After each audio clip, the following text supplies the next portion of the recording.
नमस्कार दोस्तों, स्वागत है आपका अपने YouTube चैनल पी एजुकेटर में। मैं हूं अपर्णा और आज मैं बात करूंगी थोड़े डिफरेंट टॉपिक। ये टॉपिक डिफरेंट भले ही है, लेकिन हम सभी के जीवन में ये बहुत ही महत्वपूर्ण है। हम सभी को आखिर एक शिकायत रहती है खुद से कि आखिर हमारे सपने क्यों अधूरे रह जाते हैं। मेहनत करने के बावजूद भी, अपना 100% देने के बाद भी हमें रिजल्ट 100% क्यों नहीं मिलता है। जी हाँ, हम बात कर रहे हैं अपने जीवन की असफलताओं के बारे में कि बार बार प्रयास करने के बावजूद भी हम जो चाहते हैं, हम जो सपना पूरा करना चाहते हैं, वो अधूरा क्यों रहता है। आपने कभी कोई एग्ज़ाम दिया होगा तो उससे संबंधित सभी विषयों को अच्छे से पढ़ा होगा, अच्छे से तैयारी की होगी और आपको यकीन भी होगा कि तैयारी अच्छी है तो भाई मैं तो 100% निकाल लूँगा, मैं एग्ज़ाम 100% निकाल लूँगा क्योंकि हमने बहुत अच्छे से तैयारी की है। जब हम किसी भी परीक्षा की तैयारी करते हैं तो हमारे अंदर एक कॉन्फिडेंस खुद ब खुद आ जाता है कि हम तैयारी कर रहे हैं, हमारी तैयारी किस लेवल पे है और हमें अंदर से कॉन्फिडेंस आता है कि हाँ, मैं अपना अच्छा दे रहा हूँ अपना, तो रिजल्ट भी हमें उसका 100% मिलेगा। लेकिन जैसे ही एग्ज़ाम की डेट नज़दीक आती है, वैसे ही हमारे अंदर एक भय उत्पन्न हो जाता है, संदेह उत्पन्न हो जाता है कि क्या मैं इस एग्ज़ाम को क्वालिफाई कर पाऊँगी, क्या ये एग्ज़ाम क्वालिफाई हो पाएगा, निकल पाएगा, मैं जो चाहती हूँ क्या वो मुझे मिल पाएगा। इस तरह के कई सारे सवाल हमारे दिमाग में उठने लगते हैं। यही विचार आपके भविष्य का निर्माण कर देते हैं। वो कैसे कि आप इस रेस को जीत के निकल पाओगे या अभी और भागना पड़ेगा। बिल्कुल 90% लाने वाले टॉपर के माइंड में भी ये संदेह उत्पन्न होता है, यही डाउट आता है उसके भी माइंड में, जो एक 60% लाने वाले के माइंड में आता है। टॉपर के माइंड में भी यही संदेह आता है कि क्या मेरा एग्ज़ाम निकल पाएगा, क्या मेरा जो सपना है वो पूरा होगा। और एक फेलियर के माइंड में भी यही सवाल आता है कि एग्ज़ाम निकलेगा या नहीं निकलेगा। तो आखिर ऐसा क्यों होता है कि एक वही एग्ज़ाम एक पर्सन निकाल लेता है और दूसरा रह जाता है उससे। यही स्थिति निर्धारित करती है आपकी पावर ऑफ थॉट, यानी विचारों की शक्ति। वही विचार एक फेलियर के माइंड में आता है और वही विचार एक टॉपर के माइंड में आता है, लेकिन अंतर क्या होता है। जब ये विचार एक फेलियर के माइंड में आता है तो वह इस विचार को अपने ऊपर, अपने मन मस्तिष्क पर हावी कर लेता है कि पता नहीं एग्ज़ाम निकलेगा ना निकलेगा, जिससे उसके विचारों की तीव्रता तेजी से पूरे ब्रह्मांड में गूंजने लगती है और उसी समान तीव्रता वाले विचारों को अपनी तरफ आकर्षित करती है, जिससे कि आपके माइंड में और भी निगेटिव थॉट आते हैं। मतलब आपके संदेह जैसी तीव्रता के जितने भी विचार इस ब्रह्मांड में मौजूद हैं, वो आपके विचारों से मेल खाते हैं और वो अपनी तरफ आकर्षित करते हैं उन विचारों को, जिससे आपके अंदर और भी ज़्यादा संदेह और भय उत्पन्न हो जाता है। आपका दिमाग जो आपकी मेहनत और आपकी एकाग्रता से हट के उस संदेह पर, उस नेगेटिव विचार पर फोकस कर लेता है। अंत में एकाग्रता की कमी के कारण आप परीक्षा में अच्छा प्रदर्शन नहीं कर पाते हैं। बावजूद आपने मेहनत की होती है, आपने अपना 100% दिया होता है, लेकिन अंत में आपके संदेह वाले विचार आपकी मेहनत पर पूरा पानी फेर देते हैं और आपको ना चाहते हुए भी बाहर होना पड़ता है, हार का सामना करना पड़ता है। लेकिन एक टॉपर जो होता है वो ठीक इससे उल्टा करता है। संदेह उसके मन में भी आते हैं, डर उसको भी लगता है, लेकिन वो अपनी मजबूत दृढ़ शक्ति के कारण अपने नकारात्मक विचार को नष्ट कर देता है और अपना पूरा ध्यान अपनी सफलता पर केंद्रित करता है। वो खुद से कहता है कि मैंने अपने सपने को पूरा करने के लिए अपना 100% दिया है और मैं दावा करता हूँ कि मुझे रिजल्ट भी 100% मिलेगा।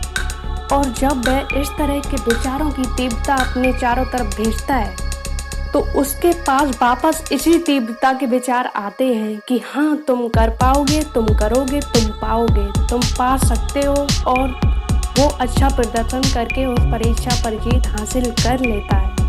कहने का मतलब है यथा दृष्टि तथा सृष्टि। हम जैसे विचार का निर्माण करेंगे, हमारा भविष्य भी वैसा बनेगा। दूसरा उदाहरण देखें तो हम सभी के पास इमोशंस होते हैं, हंसना, रोना, क्रोध, भय, ये सारे हमारे क्या हैं, इमोशंस हैं। क्या आपने महसूस किया है कभी कि जब आप दुख में होते हो तो पुराने विचार हमारी स्मृति में आते हैं, आपकी स्मृति में आते हैं और आप पहले से और भी ज़्यादा दुखी हो जाते हो।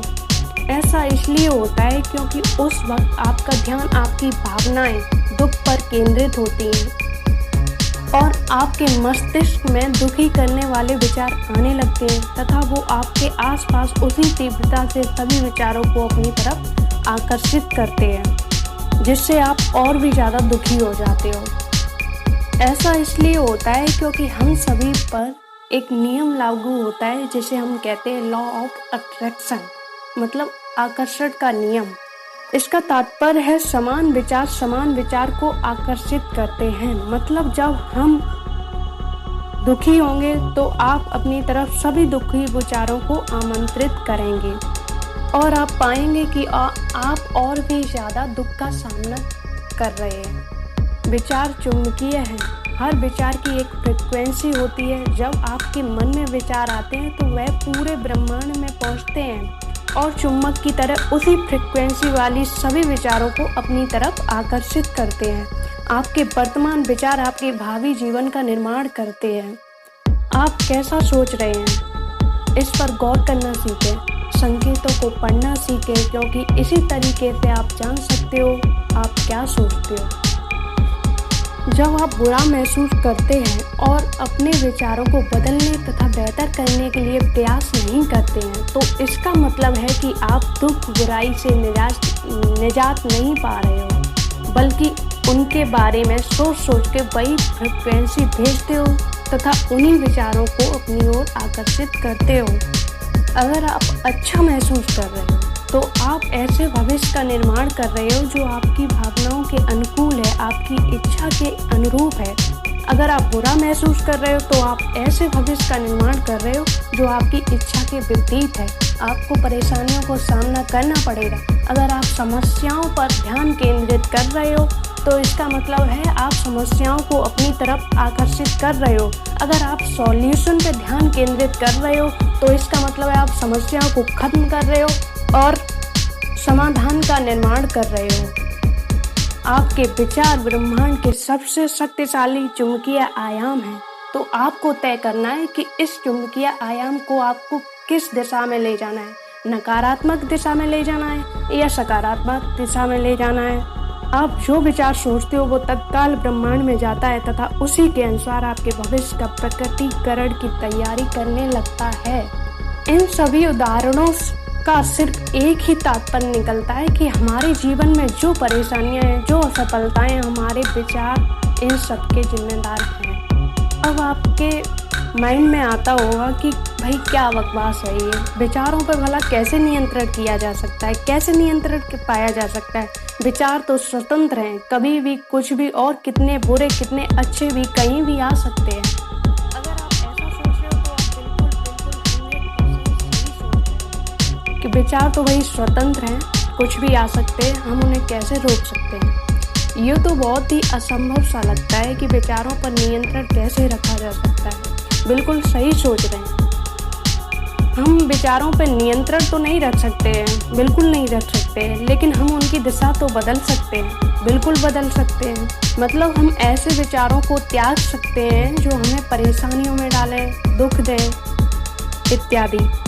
अब आप सोच रहे होंगे कि भाई अजीब पागल है, अजीब तरह की बातें कर रही है, कि कोई इंसान थोड़ी ना चाहता है कि मुझे दुख आए, मुझे परेशानियों का सामना करना पड़े। हर कोई चाहता है कि भाई हमारी अच्छी लाइफ हो, समृद्ध लाइफ हो, सुखी लाइफ हो। बिल्कुल सही कह रहे हैं आप, लेकिन आप ये भूल रहे हैं कि जब आप दुखी होते हो तो आप कहते हो कि मैं दुखी हूँ लेकिन मैं दुख नहीं चाहता हूँ, तो आपका ध्यान केंद्रित होता है किस पर, दुख पर। अगर आप उस समय जब दुख में हो तो ये कहने की बजाय ये कहो कि मैं ठीक हूँ, मैं बहुत जल्द अच्छा हो जाऊँगा, महसूस करूँगा अच्छा, इस परेशानी से निकल आऊँगा। पहली बात में आपने ये कहा कि मैं दुखी हूँ लेकिन मैं दुख नहीं चाहता हूँ, मैं इस दुख से निजात पाना चाहता हूँ। आप चाह तो नहीं रहे हो कि आप दुखी हो, दुखी रहो, लेकिन आपका ध्यान किस पर केंद्रित है? दुख पर केंद्रित है। और जब वो आपके मस्तिष्क के बाहर पूरे ब्रह्मांड में गूंजता है, ये विचार अपने समान विचारों को अपनी तरफ आकर्षित करता है, जिससे आप और ज़्यादा दुखी होते हो। दूसरी बात में आप कहते हो कि मैं ठीक हूँ, मैं बहुत खुश हूँ, मैं इस परेशानी से जल्द निकल आऊँगा, और यकीन मानो कि बहुत ही जल्द निकल आऊँगा। तो ये विचार पूरे ब्रह्मांड में गूंजते हैं और उसी विचार की तीव्रता वाले विचारों को अपनी तरफ आकर्षित करते हैं, और अंत में आप पाते हैं कि आप खुश हो, स्वस्थ हो, आपको कोई दुख नहीं है। वीडियो थोड़ी लेंथी होने के कारण अपनी बात कुछ ही शब्दों में समाप्त करना चाहूँगी कि हमारा भविष्य हमारे वर्तमान के विचारों पर निर्भर करता है। इसलिए अपने अंदर सकारात्मक विचार रखें, कोई संदेह न पैदा करें और दावा करें कि आप जो चाहते हो वो पाओगे, क्योंकि आप उसके असली हकदार हो। हो सकता है कि जब आप इस तरह के विचारों से दावा कर रहे हो तो नकारात्मक विचार भी आए कि तुम क्यों काबिल हो, तुम्हें क्यों वो मिलना चाहिए जो तुम चाहते हो।